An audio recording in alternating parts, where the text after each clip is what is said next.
സഹനത്തിൻ ജീവിതം ക്രിസ്തീയ ജീവിതം, സഹനങ്ങൾ ഏറ്റെടുക്കും സൗഭാഗ്യ ജീവിതം. സഹനത്തിൻ ജീവിതം ക്രിസ്തീയ ജീവിതം, സഹനങ്ങൾ ഏറ്റെടുക്കും സൗഭാഗ്യ ജീവിതം. നിങ്ങളെ ശപിക്കുമ്പോൾ അനുഗ്രഹിക്കൂ എന്ന് അരുളിയ യേശുവിൻ ത്യാഗത്തിൻ ജീവിതം.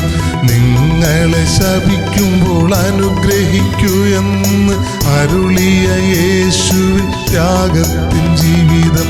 സഹനത്തിൻ ജീവിതം ക്രിസ്തീയ ജീവിതം, സഹനങ്ങൾ ഏറ്റെടുക്കും സൗഭാഗ്യ ജീവിതം.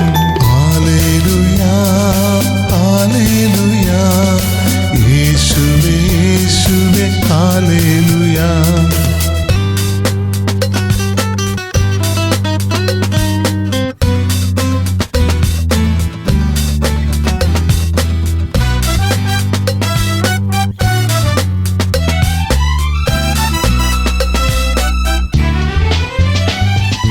അധിക്ഷേപിക്കുന്നവർക്കായി പ്രാർത്ഥിക്കണം, ശത്രുവിനെ പോലും സ്നേഹിക്കണം നിങ്ങൾ.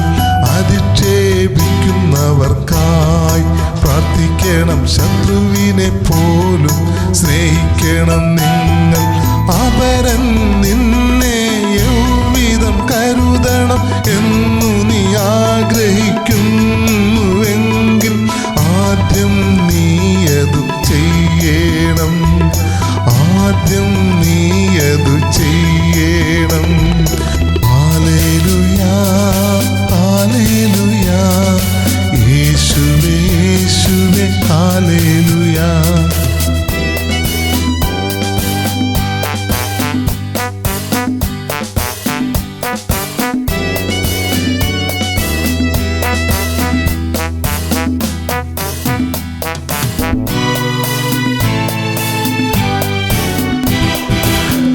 കന്നത്തടിക്കുന്ന നിന്റെ സഹോദരന് മറുകന്നവും കാട്ടും ക്രിസ്തീയ ജീവിതം. കന്നത്തടിക്കുന്ന നിന്റെ സഹോദരന് മറുകന്നവും കാട്ടും ക്രിസ്തീയ ജീവിതം. ലോകത്തിൻ ദൃഷ്ടിയിൽ എൻ്റെ ശിഷ്യരായി തീരുവാൻ സഹനത്തിൻ പാതകൾ നിങ്ങൾ തിരഞ്ഞെടുക്കൂ, ഒരുങ്ങിടൂ, തിരഞ്ഞെടുക്കൂ, ഒരുങ്ങിടൂ. ഹല്ലേലൂയാ ഹല്ലേലൂയാ, യേശുവേ യേശുവേ ഹല്ലേലൂയാ.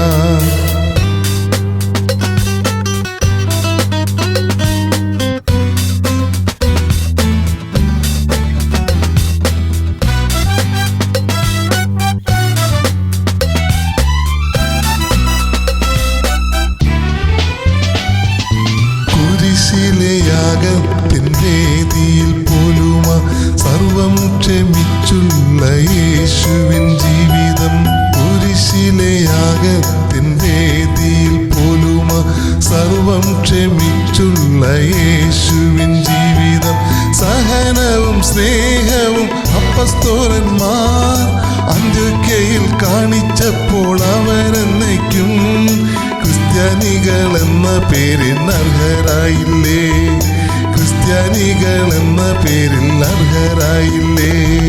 സഹനത്തിൻ ജീവിതം ക്രിസ്തീയ ജീവിതം, സഹനങ്ങൾ ഏറ്റെടുക്കും സൗഭാഗ്യ ജീവിതം.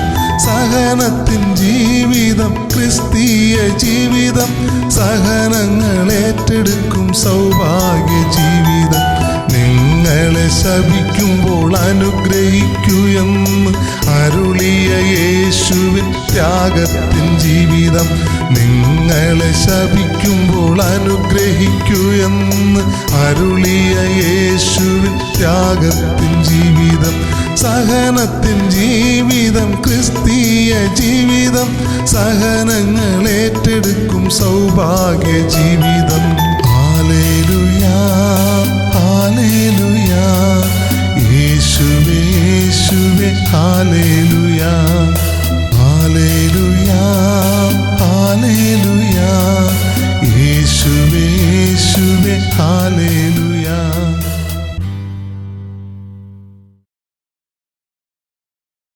ലോർഡ്. യേശുവെ നന്ദി, യേശുവെ സ്തുതി, യേശുവെ മഹത്വം, യേശു ആരാധന. ഹല്ലേലൂയ. ഇന്നത്തെ ക്ലാസ് സഹനം എന്ന വിഷയത്തെക്കുറിച്ച് 4ാം ഭാഗമാണ്. കുറച്ച് താമസിച്ചിട്ടാണ് 4ാം ഭാഗം തുടങ്ങുന്നത്. പലവിധ സാങ്കേതിക തടസ്സങ്ങളാലാണ് ഇത് ഇടയ്ക്ക് നിന്നു പോകാനിട വന്നത്. സദയം യേശുവിൻ്റെ നാമത്തിൽ എല്ലാവരും ക്ഷമിക്കുക. എങ്കിലും നമുക്ക് തുടർന്ന് ക്ലാസ്സുകളിലേക്ക് കടക്കാം. ഫിലിപ്പിയർക്ക് എഴുതിയ ലേഖനം 3-ാം അധ്യായം 18-ഉം 19-ഉം വചനങ്ങൾ നമുക്കൊന്നുകൂടി വായിച്ചിട്ട് തുടർന്നുള്ള വചനങ്ങളിലേക്ക് കടക്കാം. അതിങ്ങനെ പറയുന്നത്: പലരും ക്രിസ്തുവിൻ്റെ കുരിശിൻ്റെ ശത്രുക്കളായി ജീവിക്കുന്നു എന്ന് പലപ്പോഴും നിങ്ങളോട് ഞാൻ പറഞ്ഞിട്ടുള്ളത് തന്നെ ഇപ്പോൾ കണ്ണീരോടെ ആവർത്തിക്കുന്നു. 19-ൽ പറയുവാണ്: നാശമാണ് അവരുടെ അവസാനം, ഉദരമാണ് അവരുടെ ദൈവം, ലജ്ജാകരമായതിൽ അവർ അഭിമാനം കൊള്ളുന്നു. ഭൗമികമായത് മാത്രം അവർ ചിന്തിക്കുന്നു. എന്നാൽ നമ്മുടെ പൗരത്വം സ്വർഗത്തിലാണ്. അവിടെ നിന്ന് രക്ഷകനെ, കർത്താവായ യേശു ക്രിസ്തുവിനെ നാം കാത്തിരിക്കുന്നു. സകലത്തെയും തനിക്ക് കീഴ്പ്പെടുത്താൻ കഴിയുന്ന ശക്തി വഴി യേശു നമ്മുടെ ദുർബല ശരീരത്തെ തൻ്റെ മഹത്വമുള്ള ശരീരം പോലെ രൂപാന്തരപ്പെടുത്തും. കർത്താവായ യേശു ഇതിനെക്കുറിച്ച് പറയുന്നൊരു ഭാഗമുണ്ട്. കുരിശിനെ കുറിച്ച് പറയുന്നു. മത്തായി 10-ാം അധ്യായം 38-ഉം 39-ഉം വചനങ്ങളാണ്. അതിലിങ്ങനെ പറയുന്നു: സ്വന്തം കുരിശെടുത്ത് എന്നെ അനുഗമിക്കാത്തവൻ എനിക്ക് യോഗ്യനല്ല. സ്വന്തം ജീവൻ കണ്ടെത്തുന്നവൻ അത് നഷ്ടപ്പെടുത്തും. എന്നെ പ്രതി സ്വന്തം ജീവൻ നഷ്ടപ്പെടുത്തുന്നവൻ അത് കണ്ടെത്തും. ജീവൻ എന്ന് ഉദ്ദേശിക്കുന്നത് നിത്യജീവനെക്കുറിച്ച്. നമുക്ക് പലർക്കും ഉണ്ടാകുന്ന കുരിശുകളെ സന്തോഷത്തോടെ സ്വീകരിക്കാനും അത് ദൈവം എന്നെ ശുദ്ധീകരിക്കാനും വിശുദ്ധീകരിക്കാനും വേണ്ടി എനിക്ക് തരുന്ന അനുഗ്രഹമാണെന്നുള്ള ബോധ്യത്തോടുകൂടി അതിനെ സ്വീകരിക്കാനോ നമ്മളിൽ പലർക്കും സാധിക്കാറില്ല. അപ്പം അതുകൊണ്ട് തന്നെയാണ് യേശു ഇങ്ങനെ പറഞ്ഞത്: സ്വന്തം കുരിശെടുത്ത് എന്നെ അനുഗമിക്കാത്തവൻ എനിക്ക് യോഗ്യനല്ല. അപ്പോൾ നമുക്കുണ്ടാകുന്ന കുരിശുകളെ ദൈവം അനുവദിക്കുന്ന അനുഗ്രഹമായിട്ട് മനസ്സിലാക്കിക്കൊണ്ട് ആ കുരിശുകളെ സ്വീകരിച്ച് അതെടുത്തുകൊണ്ട് കർത്താവായ യേശുവിൻ്റെ പിന്നാലെ പിൻചൊന്നാൽ മാത്രമേ നമ്മൾ കർത്താവിന് യോഗ്യനായി തീരുകയുള്ളൂ, യേശുവിന് യോഗ്യനായി തീരുകയുള്ളൂ. അതാണ് യഥാർത്ഥ ക്രിസ്ത്യാനി. ക്രിസ്ത്യാനി ആണെങ്കിൽ സഹനം ഉണ്ടാവും, അതിനൊരു മാറ്റവുമില്ല. പലരുമൊക്കെ പല വിധത്തിൽ പ്രചരിപ്പിക്കുന്നുണ്ട്. ക്രിസ്തീയ ജീവിതം സുഖമായ ജീവിതമാണ്, തിന്നും കുടിച്ചും സുഖിച്ചും ജീവിക്കാനായിട്ട് ദൈവം അനുവദിച്ചേക്കണമാണ്. അത് തെറ്റായൊരു ബോധ്യമാണ്. കാരണം എൻ്റെ ഇത്രയും കാലത്തെ അനുഭവം വെച്ച് നോക്കുവാണെങ്കിൽ സഹനത്തിലൂടെയുള്ളൊരു ജീവിതം ആണ് ക്രിസ്തുവിന് ചേർന്ന ജീവിതം. ക്രിസ്തുവിൻ്റെ ജീവിതം നമ്മൾ ആദ്യം മുതൽ അവസാനം വരെ എടുത്തു നോക്കിയാൽ ആദ്യ അവസാനം സഹനങ്ങളുടെയും പീഡകളുടെയും കഷ്ടപ്പാടുകളുടെയും ദുരിതങ്ങളുടെയും അവസാനം അങ്ങേറ്റം പീഡകൾ. സ്വന്തം ശരീരം അനേകർക്ക് വേണ്ടി കീറി മുറിക്കപ്പെട്ടു, സ്വന്തം രക്തം മറ്റുള്ളവർക്ക് വേണ്ടി ചിന്തപ്പെട്ടു, കുരിശിൽ തൂങ്ങി മരിച്ച് മരണത്തെ തൻ്റെ കാൽക്കീഴിലാക്കി 3-ാം ദിവസം, മരിച്ചതിൻ്റെ 3-ാം ദിവസം ഉയർത്തെഴുന്നേറ്റ് പിതാവായ ദൈവത്തിൻ്റെ വലതുഭാഗത്ത് ഇരുന്നു കൊണ്ട് തന്നെ സ്നേഹിച്ചവരും താൻ സ്നേഹിച്ചവരുമായ സഹനത്തിൽ പങ്കെടുത്തിട്ടുള്ള എല്ലാ മനുഷ്യർക്കും വേണ്ടി പിതാവായ ദൈവത്തിൻ്റെ മുമ്പിൽ മധ്യസ്ഥം വഹിച്ചുകൊണ്ടിരിക്കുകയാണ്. ഇതാണ് ക്രിസ്തീയ ജീവിതത്തിൻ്റെ ആകത്തുക. നമുക്കങ്ങനെയല്ല നമ്മൾ ചിന്തിക്കുന്നത്, നേരെ എതിരാണ്. നമ്മൾ ജനിക്കുന്ന കാലം മുതൽ സുഖമായിട്ട് തിന്നും കുടിച്ചും ഉല്ലസിച്ചും സന്തോഷിച്ചും ജീവിക്കുന്നതാണ് ക്രിസ്തീയ ജീവിതം എന്നാണ് നമ്മുടെ വഴി. സഹനങ്ങളൊന്നും വരാൻ പാടില്ല. അപ്പോൾ നമ്മളെ കൂടെയുള്ള ആൾക്കാർ പിരിമുറുക്കും. എന്നാണ് അവൻ ആ സഹനം വന്നത്, അവൻ ഇന്ന തെറ്റ് ചെയ്തിട്ടായിരിക്കാം. ഇവർ കണ്ടിട്ടുണ്ടാവില്ല, കേട്ടിട്ടുണ്ടാവില്ല. അവൻ്റെ ദുഷ്പ്രവൃത്തി കൊണ്ടായിരിക്കാം അവന് സഹനം വന്നത്. അവൻ്റെ രോഗം വന്നത് അവൻ്റെ ദുഷ്പ്രവൃത്തി കൊണ്ടായിരിക്കാം. അവൻ തിന്മ ചെയ്തിട്ടുള്ളതാണ് അവന് സഹനം വന്നത്, അവന് രോഗം വന്നത് എന്നെല്ലാം പറഞ്ഞ് നമ്മൾ അവനെ സമൂഹത്തിൽ ഒറ്റപ്പെടുത്തുന്നൊരു പ്രതീതിയാണ് നമുക്കെപ്പോഴും കാണാൻ സാധിക്കും. അത് ശരിയായൊരു നടപടിയല്ല. ക്രിസ്തുവിനോട് അനുരഞ്ജനപ്പെട്ട് നമ്മൾ ജീവിക്കുമ്പോൾ നമ്മുടെ വിശദീകരിക്കാൻ വേണ്ടി പലവിധ സഹനങ്ങളും രോഗങ്ങളും കഷ്ടപ്പാടുകളും ദുരിതങ്ങളും അനർത്ഥങ്ങളും അബദ്ധങ്ങളും അപകടങ്ങളും നമുക്ക് സമ്പുഷ്ടമായിട്ടുണ്ടാകും. ഇല്ലെങ്കിൽ നമ്മൾ ദൈവത്തെ വിളിച്ചപേക്ഷിക്കാൻ അലംഭാവമുള്ളവരായിരിക്കും. കാരണം നമ്മൾ ബലഹീനരായതുകൊണ്ട്. നമുക്ക് സുഖഭോഗങ്ങളിൽ ഏർപ്പെട്ട് ജീവിക്കുന്നൊരു വ്യക്തിയാണെങ്കിൽ നമ്മൾ ദൈവത്തെ മറന്നു പോകും. സഹോദരങ്ങൾ, കണ്ടുവരുന്നത് മുഴുവനും അങ്ങനെ. നിങ്ങൾ പരിശോധിച്ച് നോക്കൂ. സുഖഭോഗങ്ങളിൽ ലയിച്ച് ജീവിക്കുന്ന വ്യക്തികൾ നോക്കൂ. അവരോട് നമുക്കൊന്ന് ദൈവത്തെക്കുറിച്ച് സംസാരിക്കാൻ പോലും അവരുടെ നല്ല നേരം നോക്കി വേണം സംസാരിക്കാൻ. സംസാരിച്ചാൽ തന്നെ അവർക്ക് ഇഷ്ടപ്പെടില്ല. അവർ ചിലപ്പോൾ സിംഹം ചാടിക്കയറുന്ന പോലെ നമ്മളെ നേരെ ചാടിക്കയറും. കാരണം വേറൊന്നുമല്ല, അവർ അനുഭവിച്ചുകൊണ്ടിരിക്കുന്ന സുഖഭോഗങ്ങൾക്ക് ഭംഗം വരുമോ എന്നുള്ളൊരു മനപ്രയാസം അവരിലുള്ള അരൂപി അവർക്ക് പ്രചോദിപ്പിച്ചു കൊടുക്കും. അതുകൊണ്ടാണ് അവരങ്ങനെ ചാടുന്നത്. അപ്പോൾ നമ്മൾ മനസ്സിലാക്കേണ്ടത്,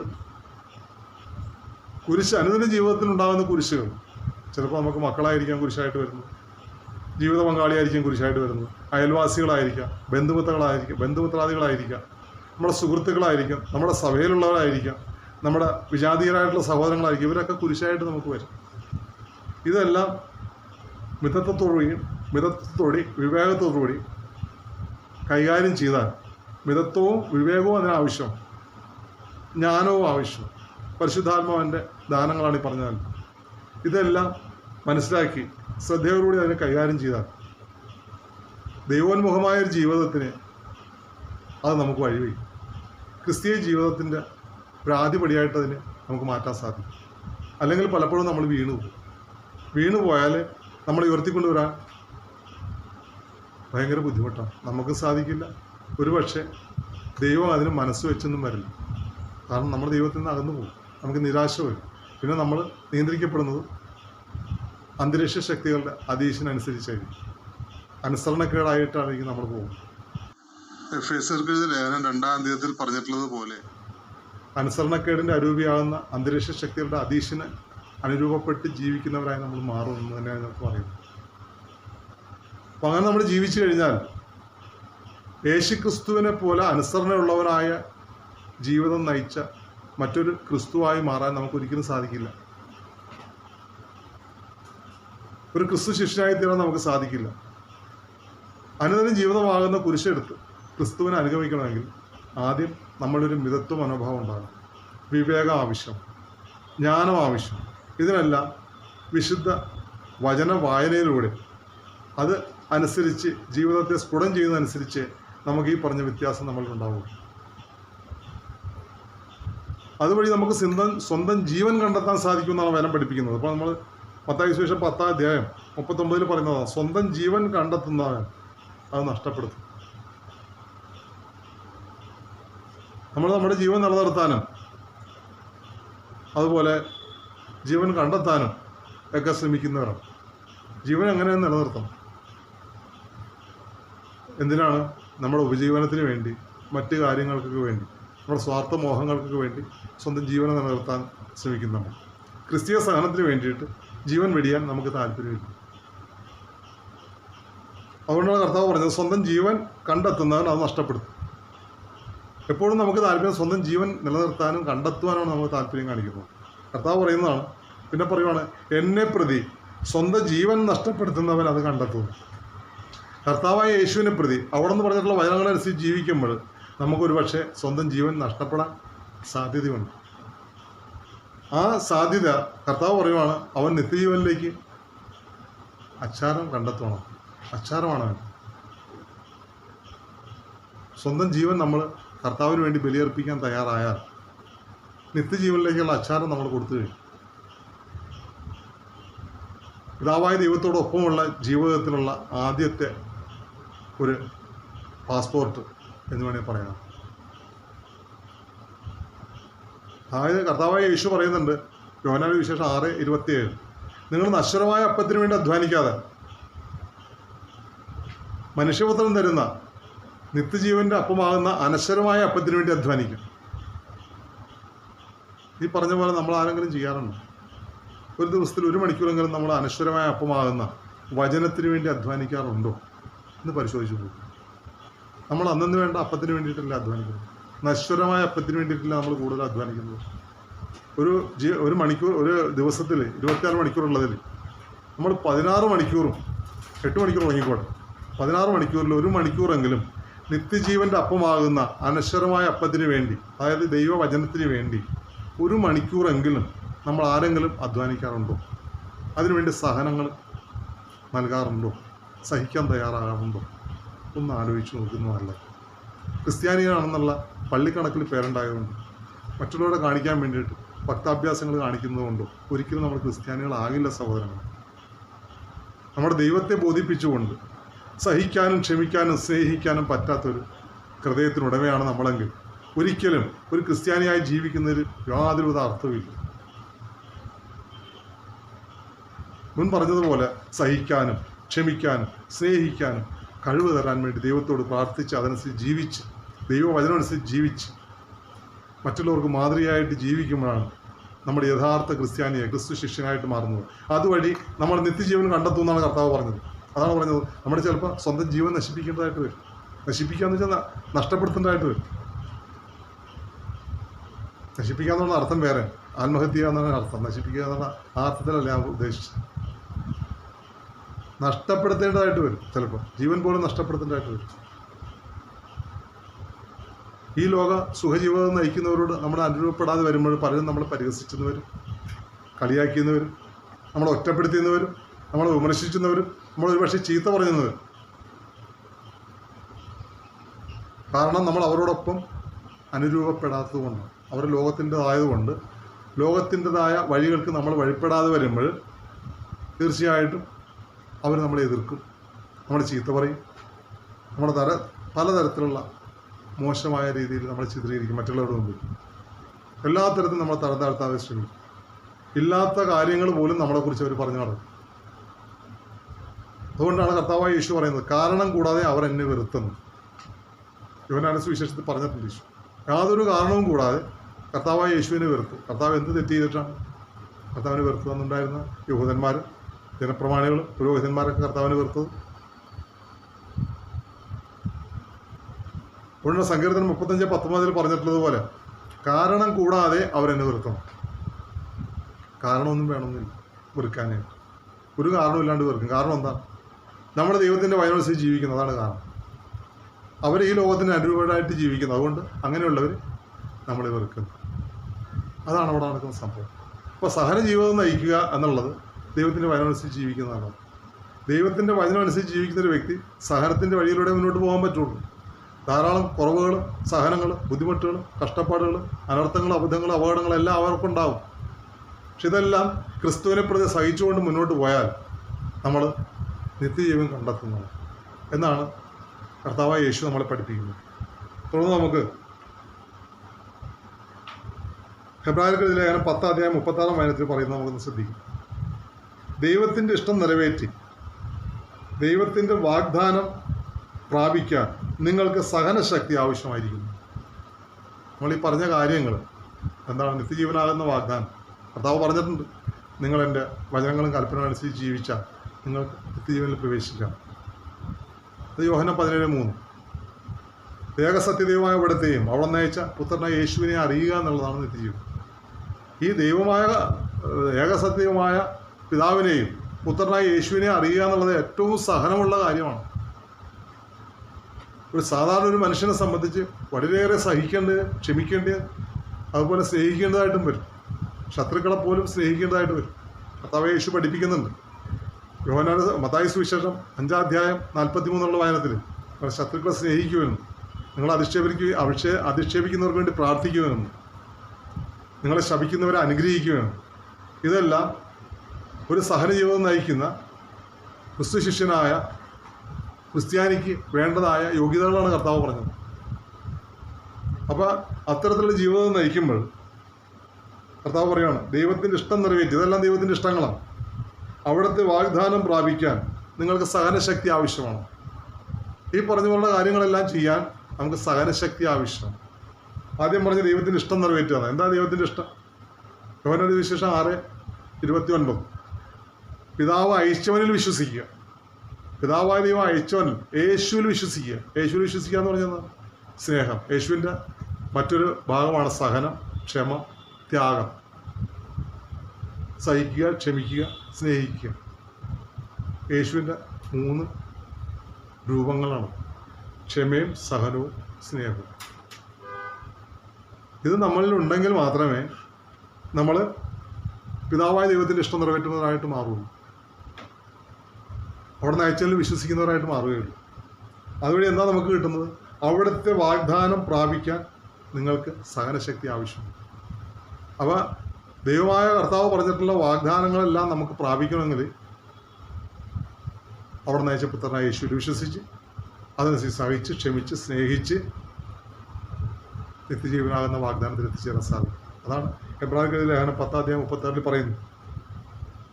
തുടർന്ന് സുഭാഷിതം 14:12 പറയുന്നു.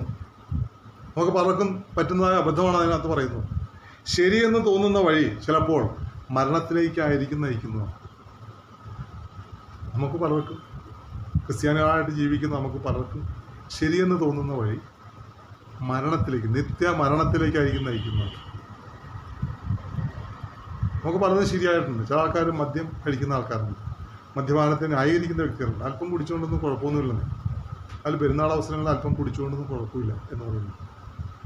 മദ്യപാനം തെറ്റാണെന്ന്, അത് ചെയ്യുന്നവർ ദൈവരാജ്യത്തിൽ പ്രവേശിക്കുകയില്ല എന്ന് ബൈബിൾ ആദ്യ അവസാനം പരിശോധിച്ച് കഴിഞ്ഞിട്ടുണ്ടെങ്കിൽ 65 സ്ഥലങ്ങളിലാണ് അത് പറഞ്ഞിരിക്കുന്നത്, ആവർത്തിച്ച്.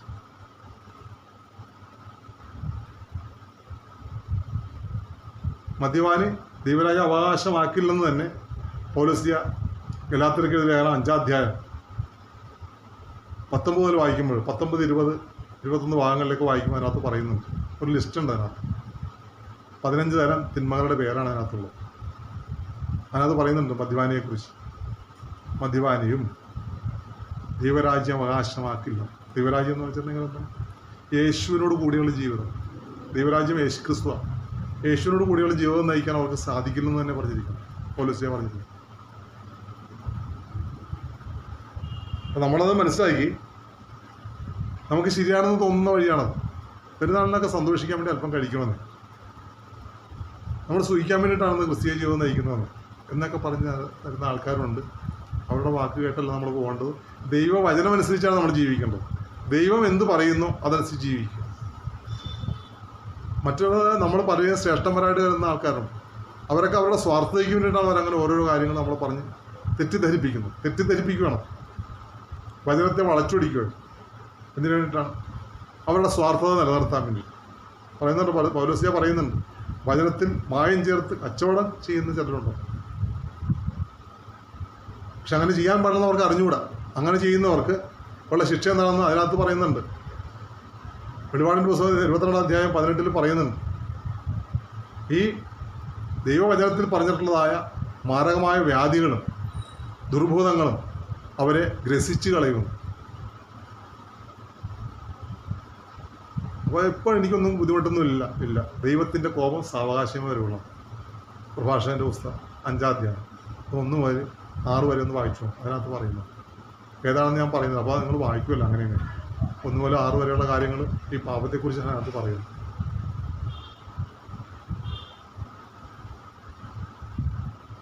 അപ്പോൾ ദൈവകോപം സാവകാശമേ വരുമെന്നുള്ള കാര്യം ഇവർക്ക് അറിഞ്ഞുകൂടാ. അവരെ വന്ന് വിഴുങ്ങിക്കഴിയുമ്പോഴേ അവർക്ക് മനസ്സിലാവുള്ളൂ. പണ്ട് നോഹയുടെ കാലത്ത് വെള്ളപ്പൊക്കം വരുമെന്ന് നോഹ പറഞ്ഞപ്പോൾ അന്നുണ്ടായിരുന്ന ആൾക്കാരെല്ലാവരും നോഹയെ അധിക്ഷേപിച്ചു. ഇവര് ഭ്രാന്തായി പോയെന്ന് പറഞ്ഞു. എബ്രായർക്കെഴുതിയ ലേഖനത്തിൽ അത് പറയുന്നുണ്ട്. എന്ന് പറയുന്നത് പോലെ നമ്മൾ ആരോടെങ്കിലും ഇങ്ങനെയുള്ള കറപ്ഷൻ പറഞ്ഞു കൊടുത്തിട്ടുണ്ടെങ്കിൽ അവരോടനെ തർക്കുത്തരമാണ് പറയുന്നത്. എന്തുകൊണ്ടാണ്? അവരുടെ ഉള്ളിൽ സ്വാർത്ഥതയുണ്ട്. അവരിൽ പ്രവർത്തിക്കുന്നതായ അന്തരീക്ഷ ശക്തികൾ അവരെ പ്രചോദിപ്പിക്കുന്നതനുസരിച്ച് അവർ സംസാരിക്കുന്നു. നമ്മൾ പറഞ്ഞ് തോൽപ്പിക്കത്തക്ക വിധത്തിൽ അവർ പറഞ്ഞ് സംസാരിക്കും, ജയിച്ചു നിൽക്കുക. കാരണം അവർ നുണയേ പറയുള്ളൂ. കാരണം ഒന്ന് കർത്താവായ യേശുവിനെക്കുറിച്ച് പറഞ്ഞിട്ടുള്ളത്, അവരിൽ വസിക്കുന്ന അന്തരീക്ഷ ശക്തികളുടെ അധീശനാകുന്ന പൈശാചിക ശക്തി നുണയനും നുണയുടെ പിതാവുമാണ്. അപ്പോൾ നമുക്ക് ഏകദേശം മനസ്സിലാക്കാവുന്നതാണ് അവരിൽ പ്രവർത്തിക്കുന്ന ഏതാരൂപയാണ്. നുണയനും നുണയുടെ പിതാവുമായ പൈശാചിക ശക്തികളെല്ലാം അവരിൽ പ്രവർത്തിക്കുന്നു. കാരണം എന്താ? അവരിലൂടെ അനേകരെ പിശാച് അവൻ്റെ തടത്തിലേക്ക് മാറ്റുകയാണ്, അവൻ്റെ കൊട്ടയിലേക്ക് മാറ്റുകയാണ്. ഒരുപാട് പേര് അവരങ്ങനെ കൊണ്ടുപോകുന്നുണ്ട്, ഇങ്ങനെയുള്ള നുണ പറഞ്ഞ് പരത്തിക്കൊണ്ട്. ഇന്ന് എവിടെ നോക്കിയാലും നുണയാണ് കേൾക്കുന്നത്. നുണ പറയാതിരിക്കണമെന്ന് നിങ്ങൾ സഹനം ആവശ്യം, സഹിക്കേണ്ടവരും ക്ഷമിക്കേണ്ടവരും മറ്റുള്ളവരെ നിരുപാധികം സ്നേഹിക്കേണ്ടതായിട്ട് വരും. സ്നേഹിക്കുന്നൊരു മനുഷ്യന് ഒരിക്കലും നുണ പറയാൻ പറ്റില്ല. സഹനശക്തിയിലൂടെ പോകുന്നൊരു വ്യക്തിക്ക് നുണ പറയാൻ പറ്റില്ല. ക്ഷമിക്കുന്നൊരു വ്യക്തിക്ക് നുണ പറയാൻ പറ്റില്ല. നിങ്ങളൊന്ന് പരിശീലിച്ചു നോക്കും. ഞാനീ പറഞ്ഞത് ശരിയാണ്. ക്രൈസ്തലോ, യേശുവെ നന്ദി, യേശുവെ സ്തുതി, യേശുവെ മഹത്വം, യേശു ആരാധന. അപ്പം ശരിയെന്ന് തോന്നുന്ന വഴി ചിലപ്പോൾ മരണത്തിലേക്കായിരിക്കും നമ്മൾ നയിക്കുന്നത്. അത് നിങ്ങൾ മനസ്സിലാക്കി. നമ്മളെ പലരും ശരിയാണെന്ന് പറഞ്ഞ് പലരും നമ്മൾ തെറ്റായ വഴിയിലേക്ക് നയിക്കും. നമ്മളത് മനസ്സിലാക്കിക്കൊണ്ട് തെറ്റായ വഴിയാണോ നേരായ വഴിയാണോ എന്ന് മനസ്സിലാക്കുന്നത് നല്ലതായിരിക്കും. തുടർന്ന് നമുക്ക് റോമാലേഖനം 12:12 വായിച്ചു മനസ്സിലാക്കി. പ്രത്യാശയിൽ സന്തോഷിക്കുകയും ക്ലേശങ്ങളിൽ സഹനശീലരായിരിക്കും, പ്രാർത്ഥനയിൽ സ്ഥിരതയുള്ളവരായിരിക്കും. പ്രത്യാശയിൽ സന്തോഷിക്കുമെന്ന് പറയുമ്പോൾ നമുക്കുള്ള പ്രത്യാശ എന്തിനെക്കുറിച്ചാണ്? എബ്രായർക്ക് എഴുതിയ ലേഖനം 9-ാം അധ്യായം 28 പറയുന്നു, കർത്താവായ യേശു തന്നെ കാത്തിരിക്കുന്നവരുടെ രക്ഷയ്ക്ക് വേണ്ടി, പ്രത്യാശപൂർവ്വം കാത്തിരിക്കുന്നവരുടെ രക്ഷയ്ക്ക് വേണ്ടി വീണ്ടും വരുന്നു. ആരായിട്ടാണ് വരുന്നത്? മണവാളനായി, നിത്യമണവാളനായിട്ടാണ് യേശു വരുന്നത്. അവനെ കാത്തിരിക്കുന്ന പ്രത്യാശയായിരിക്കും നമുക്കുണ്ടാകണം. ആ പ്രത്യാശയെക്കുറിച്ചാണ് പൗലോസ് പറഞ്ഞത്. പ്രത്യാശയിൽ സന്തോഷിക്കുക. എൻ്റെ മണവാളനായ യേശു എന്നെ കൊണ്ടുപോകാൻ വേണ്ടിയാണ്, മണവാട്ടിയായി എന്നെ കൊണ്ടുപോകാൻ വേണ്ടി, രക്ഷിക്കാൻ വേണ്ടി വരും. എന്നെ രക്ഷിക്കാനായിട്ട് വരും. ഈ ലോകമാകുന്ന നരകത്തിൽ നിന്ന് എന്നെ രക്ഷിക്കാൻ വേണ്ടി എൻ്റെ രക്ഷകനായ എൻ്റെ മണവാളൻ വരും. അതിനു വേണ്ടിയിട്ടാണ് നമ്മൾ പ്രത്യാശയോട് കാത്തിരിക്കുന്നത്. അതിൽ സന്തോഷിക്കാനാണ് പൗലോസ് പറയുന്നത്. തുടർന്ന് പറയുന്നത്, ക്ലേശങ്ങളിൽ സകലശീലരായിരിക്കും. ക്ലേശം എന്താണ്? ഇങ്ങനെ പ്രത്യാശയുള്ളൊരു വ്യക്തിക്ക് ധാരാളം ക്ലേശങ്ങളുണ്ടാകും. നമ്മളത് എവിടെ വായിക്കുന്നു? 2 തിമോത്തി 3-ാം അധ്യായം 1-ാം വചനം. ഒരു കാര്യം മനസ്സിലാക്കിക്കൊള്ളുക, അവസാന നാളുകളിൽ ക്ലേശപൂർണമായ സമയങ്ങൾ വരും. എന്തുകൊണ്ടാണ് ക്ലേശപൂർണമായ സമയം വരുന്നത്? തുറന്ന് വായിക്കുമ്പോൾ നമുക്ക് മനസ്സിലാവും. എന്താണ് പറയണത്? അപ്പോൾ സ്വാർത്ഥ സ്നേഹികളും ധനമോഹികളും അഹങ്കാരികളും ഗർവിഷ്ഠരും ദൈവദൂഷകരും മാതാപിതാക്കന്മാരെ അനുസരിക്കാത്തവരും കൃതജ്ഞരും വിശുദ്ധിയില്ലാത്തവരുമായ മനുഷ്യരുണ്ടാകും. അവർ മനുഷ്യത്വമില്ലാത്തവരും ഒന്നിനും വഴങ്ങാത്തവരും അപവാദം പരത്തുന്നവരും പറയുന്നവരും ആത്മനിയന്ത്രണമില്ലാത്തവരും ക്രൂരന്മാരും നന്മയെ വെറുക്കുന്നവരും വഞ്ചകരും എടുത്തിയാട്ടക്കാരും അഹന്തിയുള്ളവരും ദൈവത്തെ സ്നേഹിക്കുന്നതിന് പകരം സുഖഭോഗങ്ങളിൽ ആസക്തിയുള്ളവരുമായിരിക്കും. അവർ ഭക്തിയുടെ ബാഹ്യരൂപം നിലനിർത്തിക്കൊണ്ട് അതിൻ്റെ ചൈതന്യത്തെ നിഷേധിക്കും. അവരിൽ നിന്ന് അകന്നു നിൽക്കുക.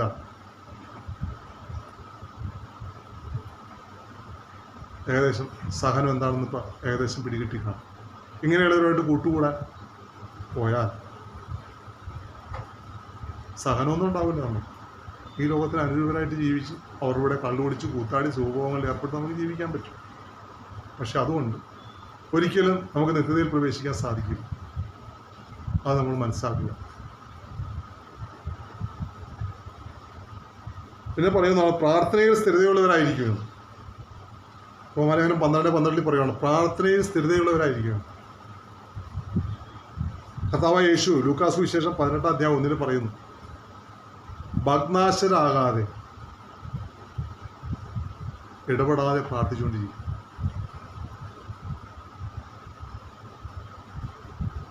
പ്രാർത്ഥനയിലായിരിക്കുന്ന ഒരു വ്യക്തിയെ തോൽപ്പിക്കാൻ ഈ ലോകത്തിലുള്ള ഒരു ശക്തിക്കും സാധിക്കില്ല. പ്രാർത്ഥനയിലായിരിക്കണവൻ ഇടപെടാതെ പ്രാർത്ഥിക്കണം. പ്രത്യേകിച്ച് രക്ഷകനായ യേശു എഴുന്നേറ്റ് വരുന്നൊരു കാലഘട്ടമാണത്, തൻ്റെ മണവാട്ടിമാരെ കൂട്ടിക്കൊണ്ടുപോകാൻ വേണ്ടി. അപ്പോൾ നമ്മളെപ്പോഴും ഓർക്കുമ്പോൾ പറയുക, എൻ്റെ രക്ഷകനായ യേശുവെ എന്നെ രക്ഷിക്കണമേ. എന്തിനു വേണ്ടി രക്ഷിക്കുന്നത്? മണവാട്ടിയായിട്ട് എടുത്തുകൊണ്ടുപോകാൻ എന്നെ രക്ഷിക്കണം. നമ്മളിവിടെ പോയാൽ, ഇവിടെ വീണു പോയാൽ, കൈവിടപ്പെട്ട സഭയായിട്ട് മാറിയാൽ നമ്മുടെ വിധി കണ്ടവരാരും ഉണ്ടാവില്ല. കർത്താവായ യേശു പറഞ്ഞിട്ടുണ്ട്, ലോകാരംഭം മുതൽ ഇന്ന് വരെ ഇല്ലാത്ത കഠിനമായ പീഡനങ്ങൾ അക്കാലങ്ങളിലുണ്ടാവുന്നു. കർത്താവായ യേശു മണവാളനായി വന്ന് തൻ്റെ മണവാട്ടിമാരെ കൂട്ടിക്കൊണ്ടുപോയതിന് ശേഷം 7 വർഷക്കാലം പിശാച് ഇവിടെ വന്ന് മൃഗമായും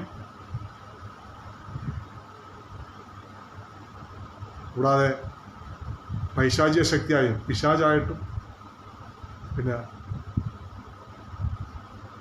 അന്തിക്രിസ്തുവായിട്ടും, നമ്മൾ പറയാം അന്തിക്രിസ്തുവും എതിർ ക്രിസ്തുവായിട്ടും അവനോട് പ്രത്യക്ഷനാണ്. അവൻ വന്ന് അവനെ അനുസരിക്കാത്തവരെല്ലാം കഠിന പീഡനത്തിന് അവൻ ഇടയാണ്.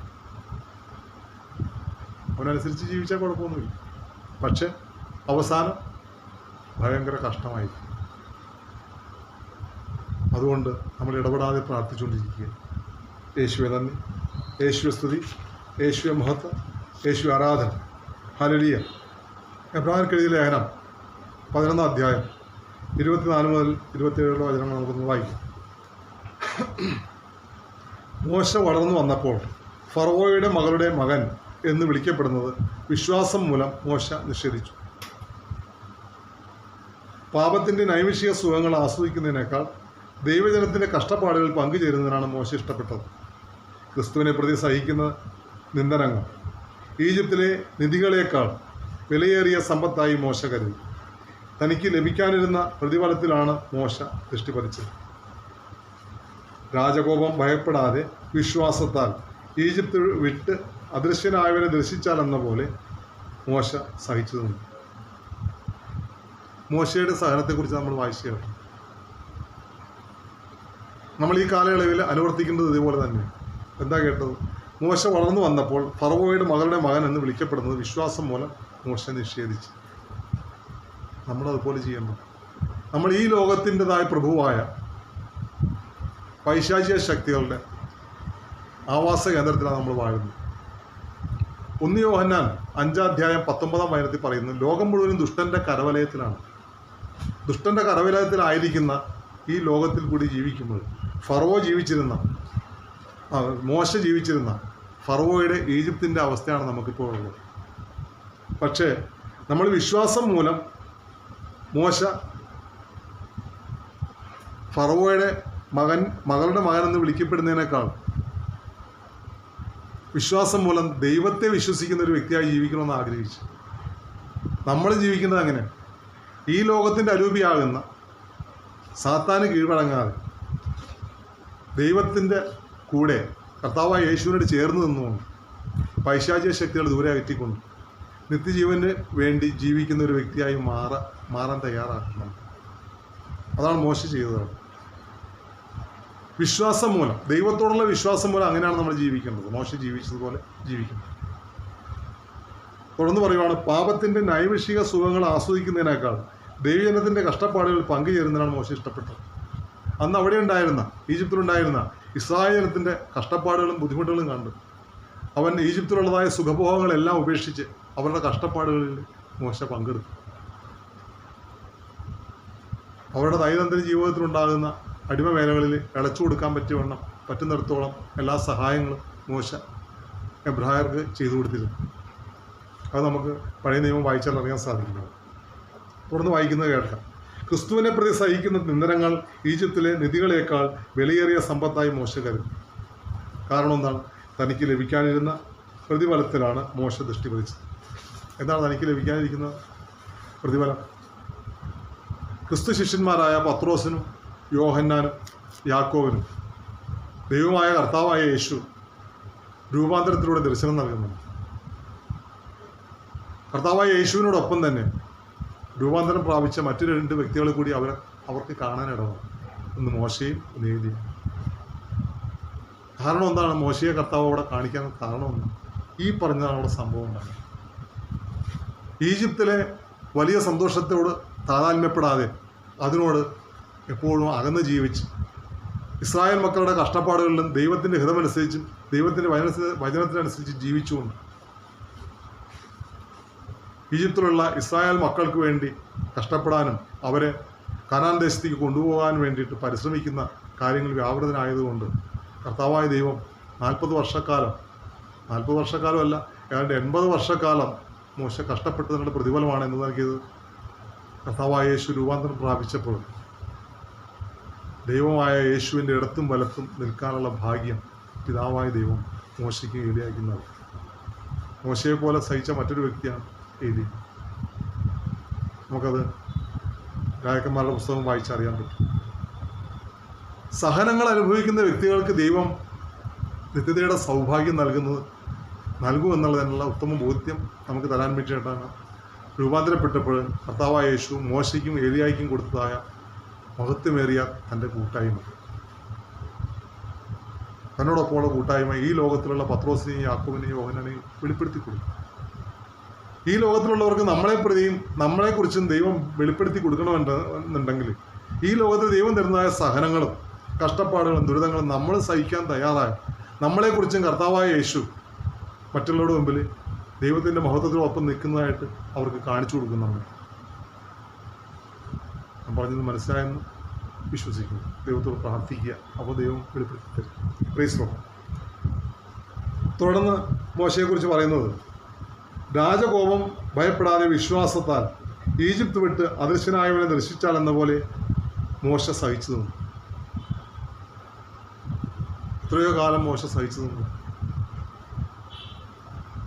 രാജകോപത്തിൽ ഒന്നും ഭയപ്പെട്ടില്ല. വിശ്വാസത്താൽ, ദൈവത്തോടുള്ള വിശ്വാസത്തിൽ, യഹോവയിലുള്ള വിശ്വാസത്താൽ അടിയുറച്ചു നിന്നുകൊണ്ട്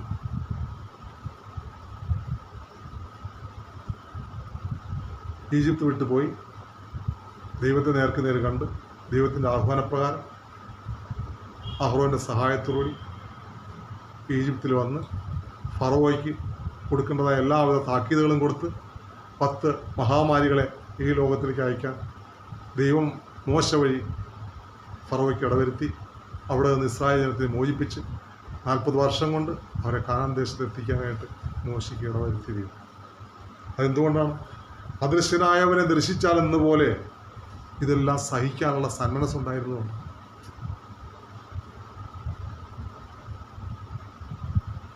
യേശയ്യാപ്രവചനം 64 4-5 വചനങ്ങൾ നമുക്കൊന്ന് വായിക്കാം.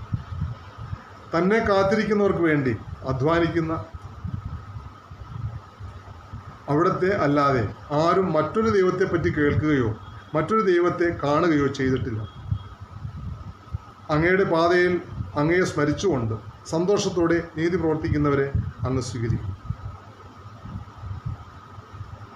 ഒന്നുകൂടെ ശ്രദ്ധിക്കാം. തന്നെ കാത്തിരിക്കുന്നവർക്ക് വേണ്ടി അധ്വാനിക്കുന്ന അവിടത്തെ ദൈവത്തെ അല്ലാതെ ആരും മറ്റൊരു ദൈവത്തെപ്പറ്റി കേൾക്കുകയോ മറ്റൊരു ദൈവത്തെ കാണുകയോ ചെയ്തിട്ടില്ല. അപ്പോൾ തന്നെ കാത്തിരിക്കുന്നവർക്ക് വേണ്ടി അധ്വാനിക്കുന്ന ദൈവത്തെ അല്ലാതെ ആരും മറ്റൊരു ദൈവത്തെപ്പറ്റി കേൾക്കുകയോ മറ്റൊരു ദൈവത്തെ കാണുകയോ ചെയ്തിട്ടില്ലെന്ന് പറയുമ്പോൾ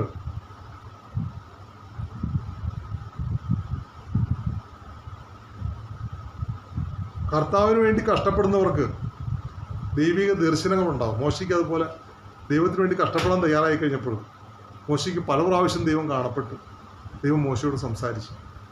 പല പ്രാവശ്യമല്ല, കണക്കില്ലാത്തിടത്തോളം പ്രാവശ്യം മോശയോട് സംസാരിക്കുന്നുണ്ട്. അങ്ങനെയുള്ളവരോട് നമ്മൾ അസൂയപ്പെട്ടിട്ട് കാര്യമൊന്നുമില്ല. അവരുടെ സഹനത്തിനുള്ളതായ പ്രതിഫലമാണ് ദൈവിക ദർശനം. അസൂയപ്പെട്ടൊരു വ്യക്തിയെക്കുറിച്ച് നമുക്ക് ബൈബിളിൽ കാണാൻ സാധിക്കും. സംഖ്യാപുസ്തകത്തിലുണ്ട്. സംഖ്യാപുസ്തകം 12-ാം അധ്യായം വായിക്കുമ്പോൾ അതറിയാം. മിരിയാം എന്ന് പറയുന്ന അഹ്റോൻ്റെ ഭാര്യ, അത് മോശയുടെ സഹോദരി തന്നെയാണ്. അഹ്റോൻ്റെയും മോശയുടെ സഹോദരി തന്നെയാണ്, മൂത്ത സഹോദരി മോശയുടെ. മിരിയാം ഹിത്യ വംശത്തിൽ പിറന്ന മോശയുടെ ഭാര്യയായ ദെപ്പോറയോട് വളരെ മോശമായ രീതിയിൽ പെരുമാറി അവരോട് പോരെടുക്കാൻ തുടങ്ങി. അവരത് സഹിച്ചു നിന്നു. സഫോറ അത് സഹിച്ചു നിന്നപ്പോൾ ദൈവം എന്ത് ചെയ്തു? മിരിയാമിനെയും അഹ്റോനെയും മോശയെയും കർത്താവ് വിളിച്ചിട്ട് പറഞ്ഞു, നീ എൻ്റെ ദാസനായ മോശയെയും ഭാര്യയെയും പീഡിപ്പിച്ചതുകൊണ്ട് നിനക്ക് കുഷ്ഠരോഗം വരുമെന്ന് പറഞ്ഞു. അതുപോലെ തന്നെ മിരിയാമിന് കുഷ്ഠരോഗം വന്ന് മോശ കടന്ന് നിലവിളിച്ചില്ലായിരുന്നെങ്കിൽ അവരെപ്പോഴും കുഷ്ഠരോഗമായിട്ട് തന്നെ കഴിഞ്ഞുകൂടേണ്ടി വന്നതാണ്. മോശ എന്ത് ചെയ്ത്? കർത്താവിൻ്റെ മുമ്പിൽ നിലവിളിച്ച് പ്രാർത്ഥിച്ചു. അഹ്റോൻ കടന്ന് നിലവിളിച്ചതാണ്, ചേട്ടനല്ലേ നിലവിളിക്കുന്നു എന്നോർത്തിട്ട് മോശയ്ക്ക് വേണ്ടി നിലവിളിച്ച് പ്രാർത്ഥിച്ചു. ആ മോശ മിരിയാമിന് വേണ്ടി നിലവിളിച്ച് പ്രാർത്ഥിച്ചു, കർത്താവെ അങ്ങ് അവളുടെ പീഡകളെ ഇളവ് ചെയ്ത് കൊടുക്കണം എന്ന് പറഞ്ഞപ്പോൾ തൻ്റെ ദാസനായ മോശയോടുള്ള സ്നേഹത്തെ പ്രതി 7 ദിവസത്തേക്ക് കുഷ്ഠരോഗം ഇളവ് ചെയ്ത് കൊടുക്കും. 7 ദിവസത്തോളം നീ കൂടാരത്തിൻ്റെ പുറത്ത് അവളെ ഇരുത്തുക, 7 ദിവസം കഴിയുമ്പോൾ അവളെ കൂടാരത്തിനകത്ത് കയറ്റിയാൽ മതി എന്ന് പറഞ്ഞ് 7 ദിവസം കുഷ്ഠരോഗിയായിട്ട് തന്നെ മിരിയാമിന് കഴിഞ്ഞുകൂടെ എന്നതായിട്ട് പറഞ്ഞു. എന്തുകൊണ്ടാണ്? ദൈവത്തിന് വേണ്ടി സഹിക്കുകയും ക്ഷമിക്കുകയും ദൈവജനത്തെ സ്നേഹിക്കുകയും ചെയ്ത ആ വ്യക്തിയെ എതിർക്കാനും അയാളുടെ ഭാര്യയെ എതിർക്കാനും തുടങ്ങിയതിൻ്റെ ശിക്ഷയാണ് ദൈവം കൊടുത്തത്. അപ്പോൾ നമ്മൾ എപ്പോഴും മനസ്സിലാക്കണം, ദേവദാസന്മാരായ വ്യക്തികളോട് നമ്മൾ വളരെ മമതയോടെ പെരുമാറാൻ ശ്രമിക്കുന്നു. അവർക്കെതിരെ പോരെടുക്കുകയോ അവരെ എതിർക്കുകയോ, അവരെ എതിർത്താൽ നമ്മൾ ദൈവത്തെയാണ് എതിർക്കുന്നത്. സക്രിയ 2:8 കർത്താവിൻ്റെ കണ്ണിലെ കൃഷ്ണമണി പോലെയാണ് കർത്താവ് തൻ്റെ ദാസന്മാരെ കണക്കാക്കുന്നത്, സംരക്ഷിക്കുന്നത് എന്ന് ഓർമ്മ വേണം.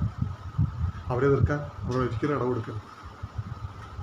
അതുകൊണ്ട് ഇന്നത്തെ ക്ലാസ് നമ്മൾ അവസാനിപ്പിക്കുക. തുടർന്ന് കർത്താവ് അനുവദിക്കുകയാണെങ്കിൽ അടുത്ത ഭാഗം എടുക്കാമെന്ന് ഞാൻ വിശ്വസിക്കുന്നു. നമുക്കൊരു നിമിഷം പ്രാർത്ഥിക്കാം. കർത്താവായ യേശുവെ, കേട്ട വചനം അനുസരിച്ച് ഈ വചനം കേൾക്കുന്ന എല്ലാ മക്കളും പരിശുദ്ധാത്മാവിൽ നിറഞ്ഞ് അവരുടെ ജീവിതത്തിലുണ്ടാകുന്ന സഹനങ്ങൾ സന്തോഷത്തോടെ സ്വീകരിക്കുവാനും നിത്യതയിൽ പ്രവേശിക്കുവാനുള്ള ഞങ്ങളുടെ പരിശീലനമാണ് ഈ സഹനങ്ങൾ എന്നുള്ള ബോധ്യത്തിൽ ആ സഹനങ്ങൾ സന്തോഷത്തോടെ സഹിച്ചുകൊണ്ട് അങ്ങേ അനുഗമിക്കാനുള്ള കൃപ അവർക്ക് നൽകണേ. സഹനങ്ങളെ തള്ളിക്കളയാതെ, അതിൽ നിന്ന് ഒളിച്ചോടാതെ, പ്രശ്നങ്ങളിൽ നിന്ന് ഒളിച്ചോടാതെ, പ്രശ്നങ്ങളെയും സഹനങ്ങളെയും സന്തോഷത്തോടെ സ്വീകരിച്ച് കർത്താവിന് നന്ദി പറഞ്ഞുകൊണ്ട് കർത്താവിന് പിന്നാലെ അനുദിന ജീവിതമാകുന്ന കുരിശെടുത്ത് അവിടുത്തെ അനുഗമിക്കാനുള്ള കൃപ ഞങ്ങൾക്ക് നൽകണമെന്ന് നമുക്ക് ഓരോരുത്തർക്കും പ്രാർത്ഥിക്കും. ഇനിയുള്ള ക്ലാസ്സുകൾക്ക് വേണ്ടി നമുക്ക് പ്രാർത്ഥിക്കും. കേൾക്കുന്നവരെല്ലാവരും തുടർന്നുള്ള ക്ലാസ്സുകൾ മുടക്കം കൂടാതെ കൂടാൻ ശ്രമിക്കുമെന്ന് വിശ്വസിക്കുന്നു. നമുക്ക് വേണ്ടി പ്രാർത്ഥിക്കാം. പിതാവും പുത്രനും പരിശുദ്ധാത്മാവായ ദൈവമേ, ഞങ്ങളങ്ങ് സ്തുതിക്കുന്നു, ആരാധിക്കുന്നു, നന്ദി പറയുന്നു. Hallelujah, hallelujah, hallelujah, hallelujah. പിതാവായ ദൈവത്തിൻ്റെ സ്നേഹവും പുത്രനായ യേശുവിൻ്റെ കൃപയും പരിശുദ്ധാത്മാവിൻ്റെ സഹവാസവും നമ്മളെല്ലാവരും കൂടി ഉണ്ടായിരിക്കട്ടെ. പിതാവിൻ്റെയും പുത്രൻ്റെയും പരിശുദ്ധാത്മാവിൻ്റെ നാമത്തിൽ അവൻ നമ്മളെ അനുഗ്രഹിക്കുകയും ആശ്വദിക്കുകയും ചെയ്യട്ടെ. Praise Lord. യേശുവെ നന്ദി, യേശുവെ സ്തുതി.